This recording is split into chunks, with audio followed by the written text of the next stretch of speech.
Hello everybody and welcome back to the channel. Thanks for tuning in for another video, and yeah, got a really good, hopefully nice and informative one for you today, because we're chatting all things watches, but specifically how I set up my watch for when I'm out doing all sorts of different types of runs. I'll put up on the screen just over here now some timestamps for everything that we're going to be talking about. So if you want to just jump ahead to a particular part of the video, then go ahead. But I'm going to be talking through how I set up my watch for loads of different types of runs. And then also a little bonus at the end, how I plan out runs when I'm looking for new routes and things like that, how it's all planned out and loaded onto the watch. So without further ado, and a quick little disclaimer, yes, I am going to be using my Garmin 945 in this, and Garmin do send me this watch for free so I can use it in my training, but this video is in no way sponsored or affiliated. They've got no idea I'm doing this, and they don't ask me to do any content. So yeah, no paid or anything like that at all. Right, let's get cracking on with the video. So yeah, sit back, relax. Right guys, so let's start out by talking about easy runs, something that I probably do more than anything else. So yeah, when I'm out on my easy runs, I'm either running by feel, which I'm not really looking at any data on my watch at all, but then a lot of the other time when I'm in training for things, I'll be running by heart rate and keeping myself in zone 2, sort of for me like sub 150 beats a minute. So either use my Garmin chest strap, or I've got a Polar OH1 optical that sits on my arm just here. So the data screens I just use for that is just having my average heart rate, not live, it doesn't go up and down, I just look at average because I don't want to be looking at my watch every 2 seconds, what's it doing? So I just run by average heart rate, and then yeah, just glance at it every now and then, just to make sure it's in that right sort of zone, and then just have distance below that, or you could have time in there as well if you run by time. So yeah, just 2 data fields. Right guys, moving on, talking about race situations where all the fun happens. So yeah, we've got 4 data fields here. So yeah, I don't use time, I use elapsed time, just in case I accidentally pause my watch, it gets knocked or something, time will not pause. So yeah, elapsed time is really good to have there instead of just regular time.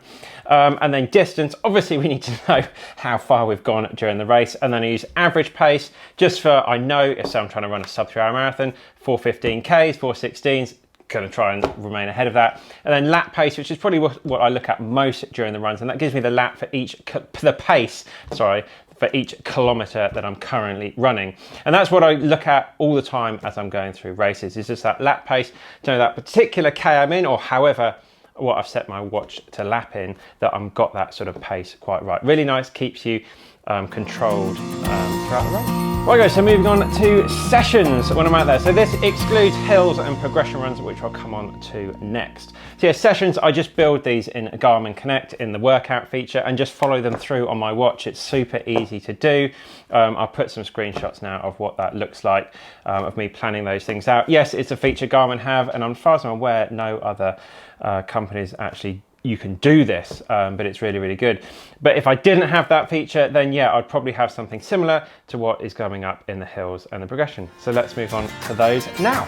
Right guys, so moving on, if I was going out there doing some hill repeats. So yeah, top of the screen, heart rate. Now this is really important for me because when I'm coming down from a hill and I'm recovering on the way down, I want to make sure my heart rate is right back down before I start the next ascent. So yeah, have heart rate on there. Again, linked to the heart rate monitor, that or the Polar on my arm. Also then I have laps on there. So every time I sort of lap my watch at the top, basically it's just to count how many hill reps I've done, and you have to kind of divide it by 2. So yeah, just the number of times I've gone up every time I hit lap at the top and lap at the bottom, that's going to keep ticking over, and I can keep track of how many hills I've done basically. And then lap distance, yeah, I might be doing say sort of 200 meter hill reps, so I can lap my watch at the bottom, and then when I get to the top, or gonna get to like 200 meters in, then I can lap at the top, or exactly the same lap time at the bottom. If I'm doing 30 seconds hills, then I know I can lap my watch at the bottom, watch it count up to 30 seconds, and then lap it at the top, or 60 seconds, or 2 minutes, or whatever it is. And yeah, that's everything there I need for the hill reps. Right guys, progression runs, really like these, really good to do. Even if you're having a bit of downtime and things, really good to put a progression run in there. Gets you used to working hard at the end of runs. Very similar to how you're going to be during a marathon.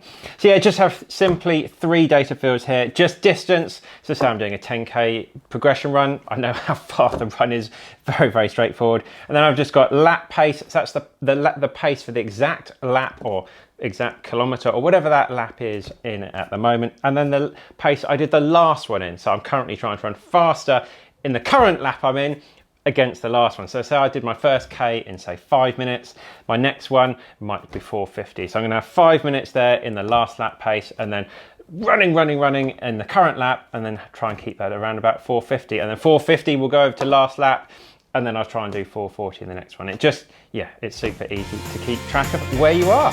And yeah, guys, just before we move on, let me know down in the comments, what are your favorite data fields? Is that a thing? Can we have favorite data fields? But yeah, am I missing anything in the video? There are just so many hundreds that you can have on pretty much all watches out there. If you've got any comments and anything about watches and things, let me know down below, and I'll see you down there for a catch up. Right guys, moving on to ultra racing and sort of like things where there's lots of elevation, probably sort of on trails and things, long distance races. So yeah, really packed data screen here. It's good to get lots of the data on there. So first one, distance, obviously. We need to know how far we've gone, as in all racing. And then second, the next one down, distance remaining. So for when I do long distance races, I load the course onto my watch so it knows exactly where it is. I'll come onto the mapping screen in a minute, and then it will just count down distance to go. Good mental thing to have in your head with how far you've got left to go. Time of day, again, we don't know some of these very long distance races. It's good to have time of day. There might be cut-offs and things which will be given in time throughout the run. And yeah, it's just good to know things like that. And you might just have in your head like sunset is at 8 o'clock or something. You can put sunset and sunrise fields on here as well. But yeah, just good to know what time of day it is. Battery level. Most watches now will last for up to sort of 24 hours if you've got one of the ones that's capable of this navigation stuff. But yeah, just good to keep a guy on the battery, and if you need to top it up as you run, I've got a portable battery pack that I can use with this. I'll put that on the screen now, and yeah, you can just plug it in, and you have to take it off and just plug it in for a bit, and it charges up pretty quickly. And then total ascent as well, if we're up in the mountains and doing some of those things.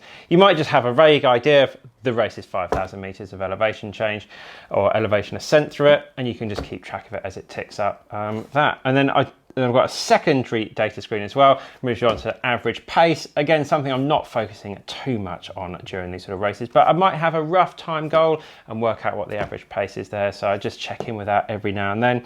The next one down, you can't really see, but that's Pace Pro. I'll link to another video on Garmin about that. But it paces you through the race. Something I don't look at too much, but it can be quite good on some of the climbs. To sort of pace you through the climbs to help you hit your goal. A very clever, slightly new feature on some of the newer Garmin devices. ETA, what the watch thinks where you're going to be at the finish line. Again, it's just a little sort of countdown thing. And finally, calories. I'm consuming a lot of calories in these races. It's not going to be that accurate, but it's just always checking in with this that you should be consuming some. So I'm not using that to think I need to be having whatever. I'll have my calories per hour before I set off, but it just reminds me to keep eating as we go through the race. And finally, the last sort of thing is just when we're going out somewhere new, usually on some trails outside of London, then I create a route, which we'll come on to shortly. And yeah, I just then have that map screen on my watch. And again, you have to have one of the newer devices to get these amazing color maps on your watch. And then you can just follow the little line along the maps as you go. And there's, so much data on here, but on the watch screen, then I just have average pace and again, distance to go. And you can flip to other screens and things if you need, but for most of the time, I'm just out there just focusing on keeping my average pace, a nice sort of steady, easy effort, whatever it is, and just following the route. And finally, how I plan out routes. Well, fundamentally, I do everything on Strava. Now, you have to be a Strava subscriber now, which means paying a monthly fee or a yearly fee to Strava to be able to use their mapping functionality. But it is very, very good, and it can map out. It can use its sort of inbuilt thing, and heat maps is what they call, so it knows where everybody's really running in the world. It will show you all the really popular routes, and it can also plan routes out for you. So it can just say, I want to go for a 20k run, I want to start about here, and I want it to be mainly on trail. It will do it all for you, and yeah, I've been really impressed with the results that it has, and I sort of use that around here when I'm at home to find some new routes as well. So there's loads of customizable features. If you don't have Strava Premium but you do have a Garmin watch, then they have something similar in Garmin Connect with that heat map data, and it can also plot a route out for you based on that. So that is a free option if you have a Garmin watch. If you don't have a Garmin watch and you don't have those options, then have a look at something like Komoot.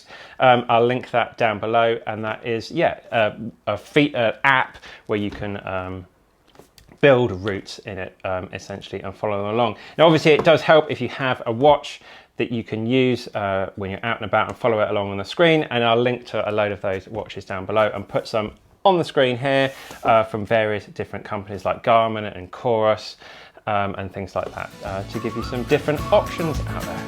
So there you have it, guys. Hope you found the video useful. With a lot of this type of stuff, it's just about playing around with it, just diving in, having a play around with the settings on your watch. Use it and test it when you're out doing your training, and then come race day, you can have this all finely tuned, ready to go. And it's the same with routes. Just dive in, click around, have a go on the Garmin, have a go on the Strava subscriber, play around with Komoot, look at some race directories and things like that as well. Again, I'll link to some race directories down below, because if you're out on the trails and things, all these courses are set up ready to go by experienced race directors. So you can, you know, if there's like a marathon trail race out there, just go and run the course for fun, because you know it's going to be pretty good. So another little top tip there. So thank you very much for following along, guys. Really appreciate all the support you give us, buying the tees and the hats and the hoodies and everything. It helps keep this channel alive.